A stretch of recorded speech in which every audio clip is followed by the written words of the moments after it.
Well, hey there. Happy day to you. Pajama Grandma, Sharon Horne-Ellstrom here. In case we haven't met yet, go and put hashtag pajama in the comments below so I know it's the first time you're being exposed to the Pajama Grandma. Today, Daily Scare Share, day 244. Every day for the last 224. Every day for the last 223 days, I have hopped on a Facebook Live and shared something to get me out of the rut that I've been living in. One thing a day that stretches my comfort zone or scares me from the book, Do One Thing a Day That Scares You. It's just a little journal style book where it gives you a prompt or a suggestion. Most days, some days it just gives you some blank lines. Those are a little bit scary. Not so scary anymore. Now I get kind of excited about them because I get to talk about whatever I want. But that used to be really scary. So, one thing a day that scares me. Yesterday we talked about saying yes to unsolicited advice. And I got some unsolicited advice yesterday, and I said yes to it. I got some help and advice on colors for a project that I'm working on, and I was having a hard time picking colors. And so this person suggested a really cool tool, and we ran through it, and I found an amazing color palette. Not just some colors, because I like all colors, so there's too many to choose from. But today it says, handy dandy magnifying glass, no.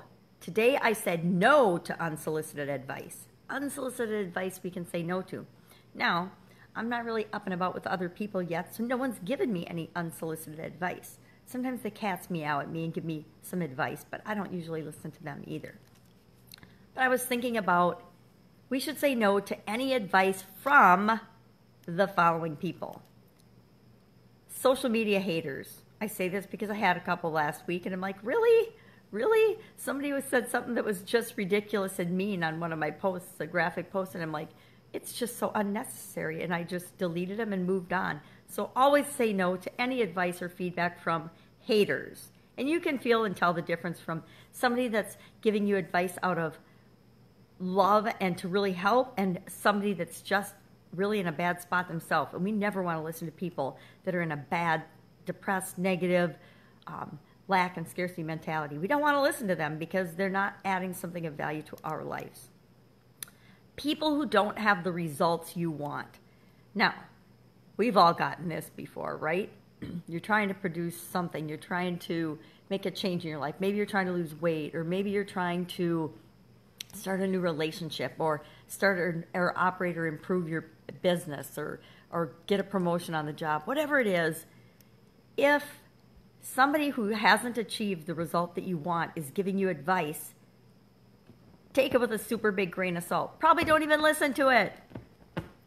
Another category of people that I personally do not take unsolicited advice from is people that are egotistical know-it-alls. People that think they know it all. Usually, jack of all trades, masters of none. They know a little bit about a lot of stuff, so they really do know a lot of stuff, but they don't know the amount of depth that you probably need in whatever situation you're dealing with. So again, grain of salt, don't necessarily listen to them or take their unsolicited advice.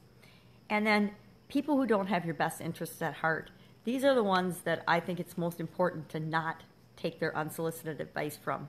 And sometimes this is disguised as people that we really believe should or ought to have our best interests at heart. Those people closest to us, our family, our friends, our significant others.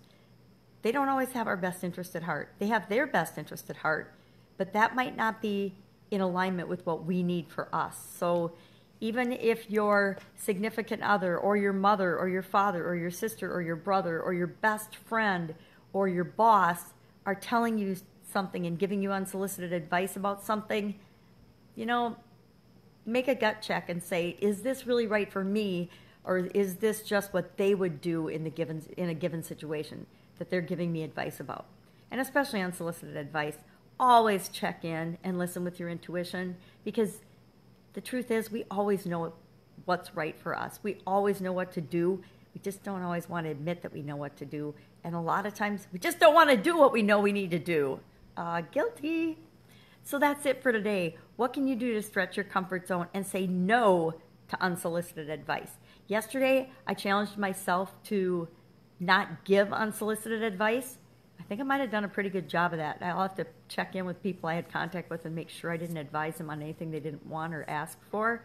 But I think I did okay on that. Nothing stands out anyway. So today, I am not going to give unsolicited advice again in any of these categories. If I don't care about the person, I'm not giving them any advice. I'm not just going to go looking on social media to advise anybody on anything.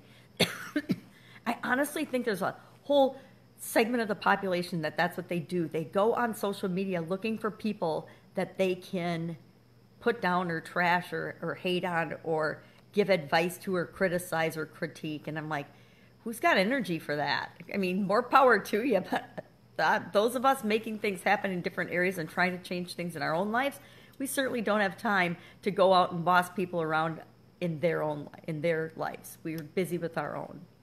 All right, have a fabulous day. Don't be scared. I'll see you tomorrow with another comfort zone stretching activity from Do One Thing a Day That Scares You. Bye.